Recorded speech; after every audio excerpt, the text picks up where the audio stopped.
Hello my dear students and welcome back to the channel. आज के class में हम कंटिन्यू करेंगे अपना फाइनेंशियल अकाउंटिंग जो ओडिशा के एनईपी सिलेबस के हिसाब से सेमेस्टर नंबर 1 का पेपर है। बाकी तुम कोई और यूनिवर्सिटी से अगर बिलोंग करते हो, जैसे कि दिल्ली यूनिवर्सिटी से या कोई भी और ऑल ओवर इंडिया में कोई भी यूनिवर्सिटी से बिलोंग करते हो, तो तुम आराम से ये प्लेलिस्ट से पढ़ाई शुरू कर सकते हो। ऑल ओवर इंडिया में फाइनेंशियल अकाउंटिंग का जो सिलेबस है वो बिल्कुल सेम है।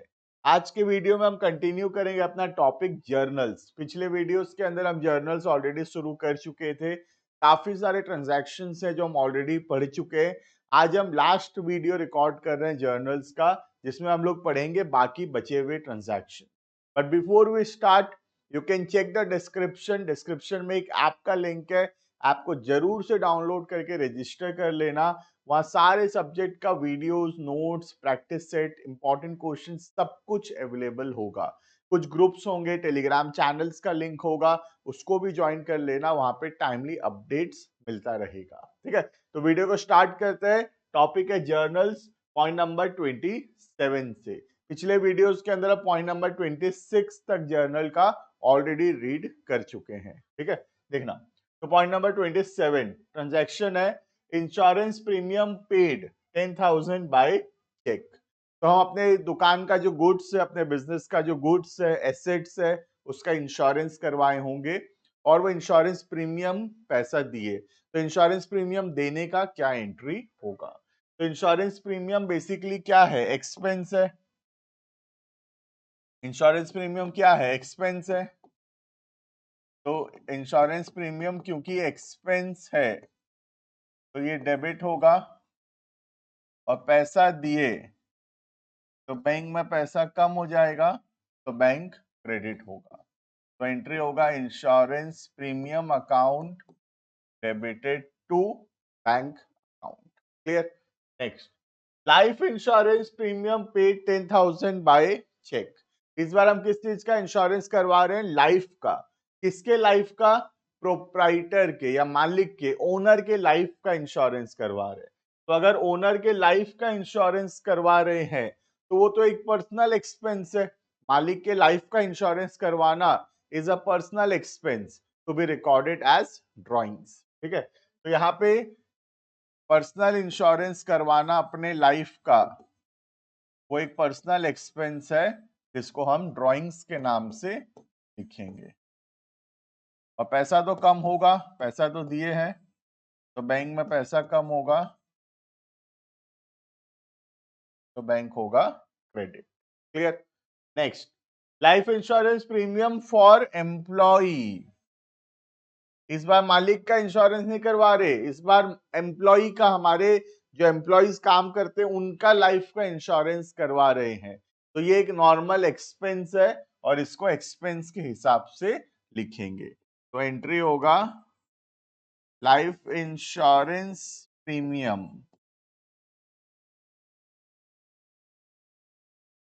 Account debited to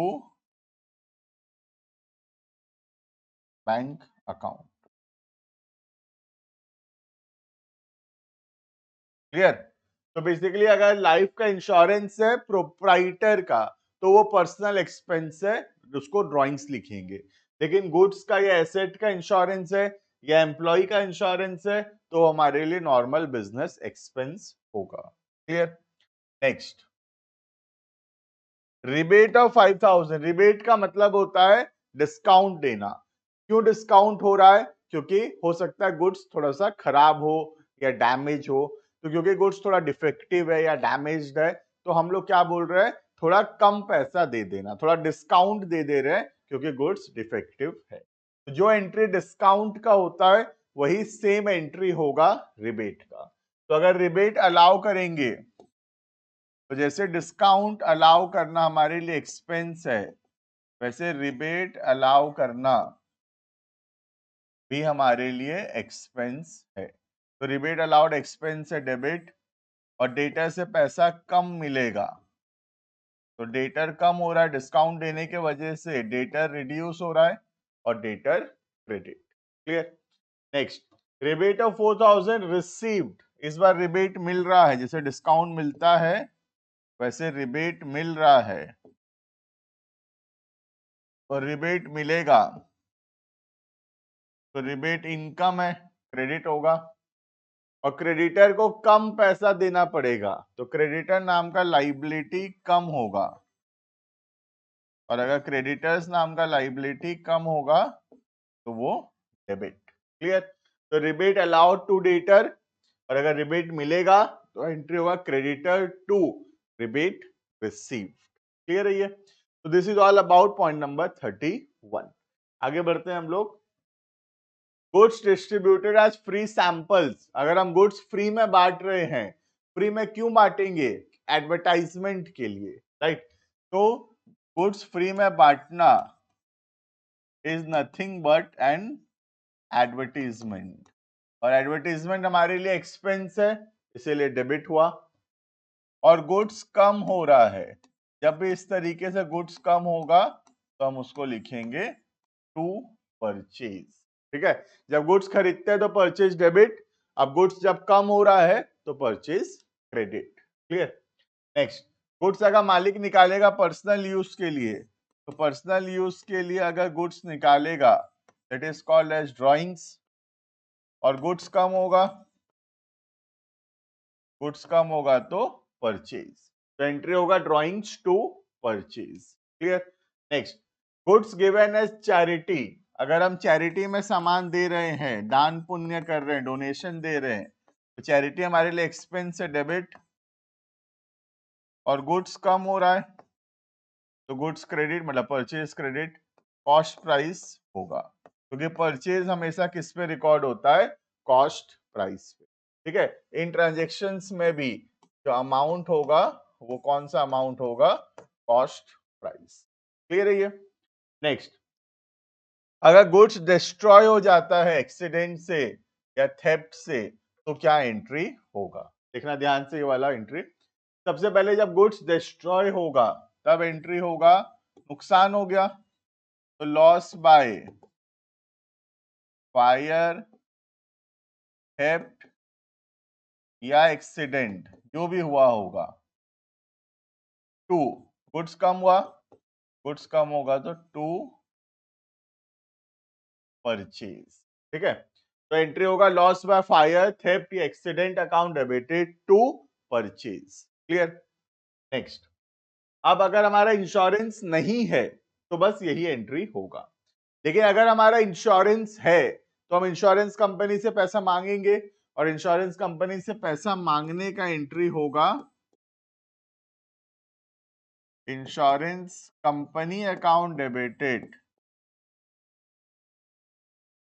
to loss by, ये पैसा मिला नहीं है, हाँ पैसा मांगे हैं, लॉस बाय फायर, थेफ्ट या एक्सीडेंट। ठीक है? सपोज 5,000 में एग्जांपल लेता हूं, 5,000 का गुड्स डिस्ट्रॉय हुआ था, अब हम इंश्योरेंस कंपनी से क्या किए? 5,000 मांगे। अब हो सकता है इंश्योरेंस कंपनी पूरा 5,000 दे दे, या ऐसा भी हो सकता है 5,000 से थोड़ा कम दे। तो जितना पैसा इंश्योरेंस कंपनी देगा वो बैंक डेबिट, अगर कुछ पैसा नहीं देगा तो उसको हम रिकॉर्ड करेंगे एक्सपेंस के नाम से, to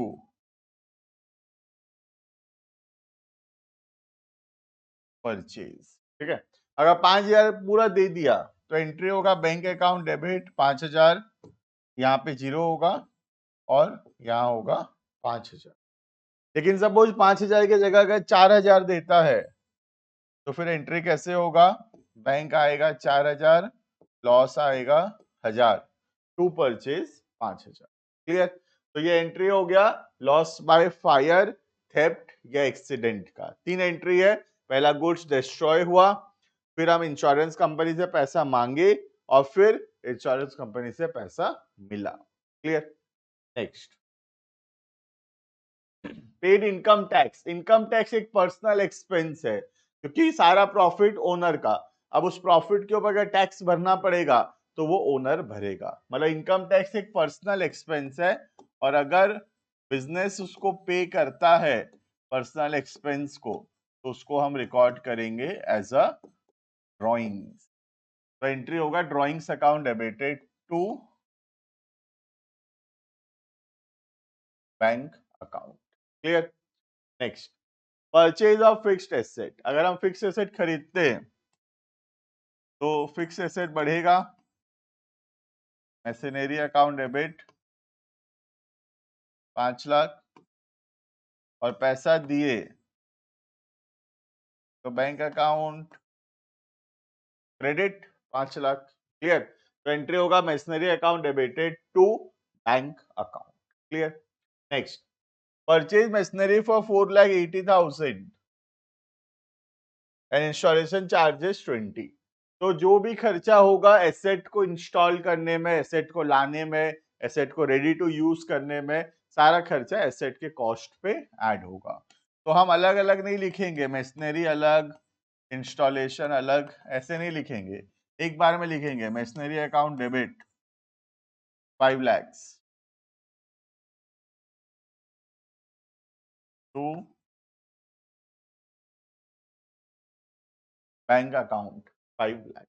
clear? Next, repair for machinery 10,000। अगर हम रिपेयर करवाते हैं तो रिपेयर तो एक नॉर्मल रेवेन्यू एक्सपेंडिचर है, एंट्री होगा repairs account debited to cash या बैंक अकाउंट।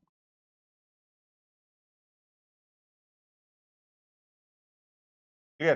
तो एंट्री होगा repairs account debited to bank account. Last, अगर एक ओल्ड मशीनरी हम खरीदते हैं और उस पे अगर खर्चा करते हैं रिपेयर का, तो वो एसेट के कॉस्ट पे ऐड हो जाएगा। ठीक है? तो अगर पुराना मशीनरी खरीदते हैं और रिपेयर करवाते हैं तो मशीन के कॉस्ट पे ऐड होगा। तो एंट्री होगा machinery account debited to bank account 4 lakh. Clear है ये? नेक्स्ट, अगर हम एसेट बेचेंगे तो क्या एंट्री होगा?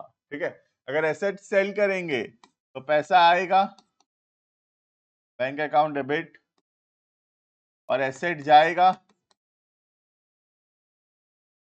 Fixed asset credit. ठीक है, अब इसको बेचने में या तो प्रॉफिट होगा या लॉस होगा। अगर लॉस होगा तो लॉस ऑन सेल डेबिट होगा, और अगर प्रॉफिट हुआ तो गेन ऑन सेल हम क्रेडिट करेंगे। ठीक है, तो ध्यान रखना, या तो लॉस ऑन सेल आएगा या फिर आएगा प्रॉफिट ऑन। क्लियर? नेक्स्ट, अगर हम एक बिल्डिंग कंस्ट्रक्शन करते हैं तो उसमें बहुत सारा खर्चा होगा, सीमेंट लाएंगे, स्टील लाएंगे, रॉड लाएंगे, ब्रिक्स लगाएंगे, बहुत सारा खर्चा होगा। ये सारे खर्चे को अलग अलग ना लिखकर सारे खर्चे को मिलाकर हम डेबिट करते हैं उसको बिल्डिंग अकाउंट में। ठीक है, तो चाहे सीमेंट खरीदो, ब्रिक्स खरीदो, या कोई भी खर्चा करो, सारे कॉस्ट को हम ऐड करके डेबिट करते हैं कहां पर? Building account. क्लियर है ये? Next, depreciation. Depreciation simply means fall in the value of the fixed asset. तो डेप्रिसिएशन हमारे लिए क्या है? एक्सपेंस है। तो डेप्रिसिएशन अगर हमारे लिए एक्सपेंस है तो ये डेबिट होगा, और फिक्स्ड एसेट का वैल्यू कम हो रहा है, अगर फिक्स्ड एसेट्स का वैल्यू कम होगा तो फिक्स्ड एसेट्स जो है वो क्रेडिट होगा। क्लियर है ये? Next, interest on capital. Interest on capital का मतलब होता है मालिक जो पैसा लगाया है बिजनेस में, उस पैसे के ऊपर बिजनेस जो है इंटरेस्ट देगा अपने ओनर को। तो interest on capital basically business के लिए एक्सपेंस है, बिजनेस के लिए एक्सपेंस है, तो एक्सपेंस है तो डेबिट होगा, और ये पैसा हम मालिक को देंगे, मालिक के कैपिटल में ऐड कर देते हैं, तो मालिक का कैपिटल बढ़ेगा, तो कैपिटल बढ़ेगा तो क्रेडिट होगा। तो एंट्री होगा interest on capital account debited to capital account. Clear? और इंटरेस्ट ऑन ड्रॉइंग बिल्कुल ऑपोजिट। इंटरेस्ट ऑन ड्रॉइंग हमारे लिए इनकम है, रेवेन्यू है, क्योंकि हम मालिक से पैसा ले रहे हैं। तो interest on drawing is a revenue, और रेवेन्यू होगा तो क्या होगा, क्रेडिट होगा।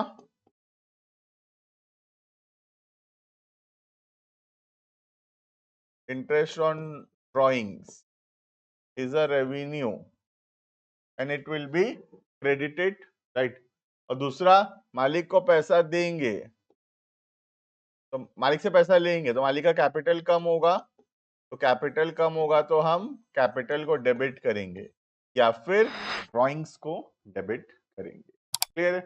नेक्स्ट लास्ट एंट्री जो है वो है ओपनिंग एंट्री। ओपनिंग एंट्री क्या होता है, जब एक ईयर खत्म होता है, इस ईयर का जो क्लोजिंग बैलेंस है उसको नेक्स्ट ईयर में लेके जाने के लिए यहाँ जो एंट्री पास होता है उसको बोलते हैं ओपनिंग एंट्री। ठीक है, किस किस चीज का बैलेंस को लेके जाते हैं, asset, capital and liability. Clear. तो एंट्री क्या होता है लिखना, सारा एसेट्स डेबिट होगा एक एक करके टू कैपिटल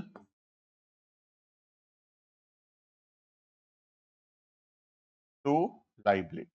तो एंट्री क्या होता है, assets account debited to capital to liability.